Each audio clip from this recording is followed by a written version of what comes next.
स्वागत है आपका के सिको ज्ञानगंगा में। और हम कर रहे हैं +1 इकोनॉमिक्स का चैप्टर फर्स्ट के मल्टीपल चॉइस क्वेश्चन। तो स्टार्ट करते हैं।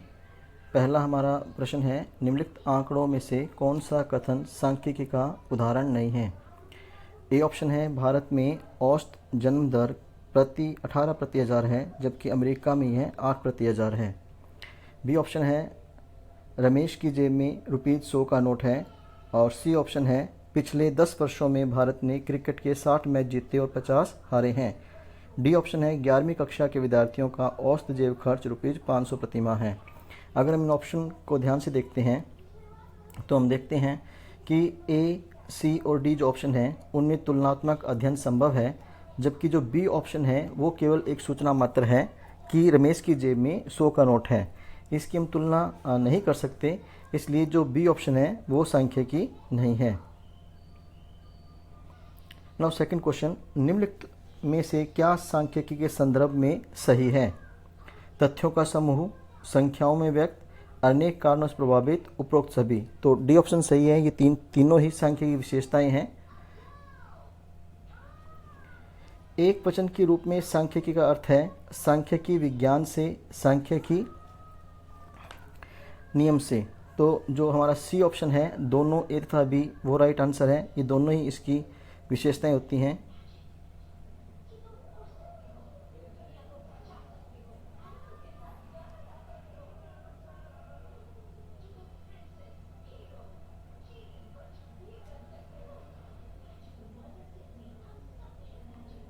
फोर्थ क्वेश्चन है, आंकड़ों का समूह कहलाता है सांख्यिकी, आंकड़ों का संपादन, आंकड़ों का विश्लेषण और आंकड़ों का संकलन। तो जो क्वेश्चन नंबर 4 है हमारा, उसका आंसर है ए, आंकड़ों का समूह होता है उसको हम सांख्यिकी कहते हैं। निम्नलिखित में से कौन सी मद सांख्यिकी अध्ययन की एक अवस्था को प्रकट करती है। आंकड़ों का संकलन, आंकड़ों का प्रस्तुतिकरण, आंकड़ों का विश्लेषण और उपरोक्त सभी। तो निम्नलिखित में से कौन सी मद सांख्यिकी अध्ययन की एक अवस्था को प्रकट करती है। इसका जो आंसर है वो है डी। ये तीनों ही जो हैं वो सांख्यिकी अवस्था को प्रकट करती हैं। क्वेश्चन नंबर 6 है, बहुवचन के रूप में निम्नलिखित में से कौन सी सांख्यिकी की एक विशेषता नहीं है। आंकड़ों का समूह, केवल शब्दों में व्यक्त, अनेक कारणों से प्रभावित, व्यवस्थित रूप से संकलित। तो हम ये देखते हैं कि ए, सी और जो डी है वो इसकी विशेषताएं हैं, जबकि जो बी है वो इसकी विशेषता नहीं है। सांख्यिकी जो होती है वो केवल शब्दों में व्यक्त नहीं होती।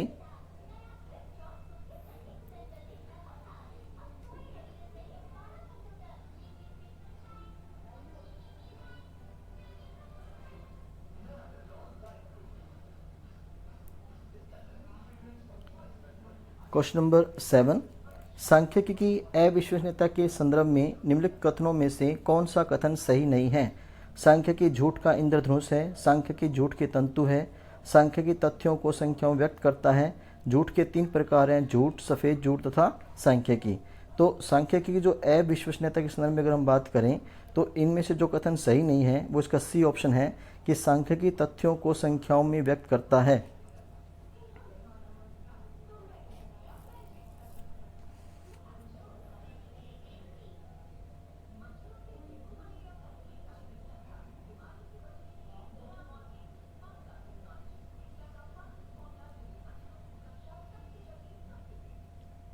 क्वेश्चन नंबर 8, निम्नलिखित में से कौन सी एक आर्थिक क्रिया है। उत्पादन, उपभोग, वितरण, उपरोक्त सभी। तो ये तीनों ही आर्थिक क्रियाएं हैं, क्योंकि आर्थिक क्रियाएं वो होती हैं जिनमें इनकम की बात आती है, रुपए की बात आती है। तो इन तीनों में ही मनी की बात आती है। तो उपरोक्त सभी इसका राइट आंसर है। निम्नलिखित कथनों में से कौन सा कथन गलत है। संसाधनों के वैकल्पिक उपयोग होते हैं, बिल्कुल होते हैं। सभी संख्याएँ सांख्यिकी हैं, ये गलत है। सभी संख्याएँ सांख्यिकी नहीं होती। हाँ, सभी सांख्यिकी संख्याएं जरूर होती हैं, लेकिन सभी संख्याओं को हम सांख्यिकी नहीं कहते। कच्चे माल को वस्तुओं में रूपांतरित करने की प्रक्रिया को क्या कहते हैं। जब कच्चे माल से हम निर्मित माल तैयार करते हैं तो उसको हम उत्पादन कहते हैं। तो इसका जो ए है वो राइट आंसर है।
नाउ नेक्स्ट क्वेश्चन है, रिक्त स्थानों की पूर्ति कीजिए। फर्स्ट है, सभी संख्यात्मक सूचनाएं सांख्यिकी होती है, सांख्यिकी नहीं होती। तो इसका जो आंसर है वो है सांख्यिकी नहीं होती। सेकंड है, संपूर्ण अर्थव्यवस्था के स्तर पर आर्थिक मुद्दों पर विचार करता है व्यष्टि अर्थशास्त्र और समष्टि अर्थशास्त्र।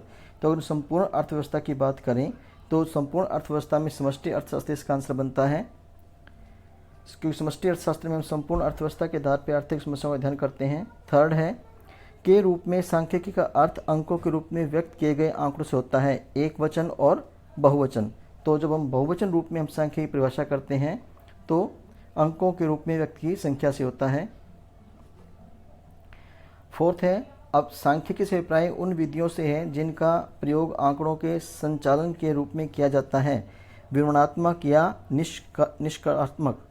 तो सांख्यिकी का जो प्रयोग है हम जब विधियों के रूप में करते हैं, आंकड़ों के संकलन के लिए करते हैं, तो इसे विवरणात्मक सांख्यिकी कहते हैं। क्योंकि निष्कर्ष तो हम विधियों का प्रयोग करते हैं, जैसे सैंपल विधि, प्रतिदर्श विधि और जनगणना विधि जब प्रयोग करते हैं तो उसको हम उसमें हम निष्कर्ष निकालते हैं, इसलिए उसको निष्कर्षात्मक सांख्यिकी कहते हैं। फिफ्थ है, वह व्यक्ति जो आय अर्जित करने के लिए वस्तुओं और सेवाओं का उत्पादन या बिक्री करता है, उत्पादक या उपभोक्ता।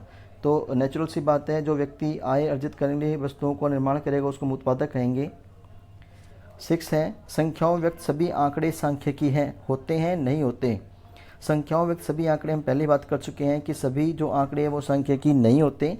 तो इसका जो आंसर है वो है नहीं होते।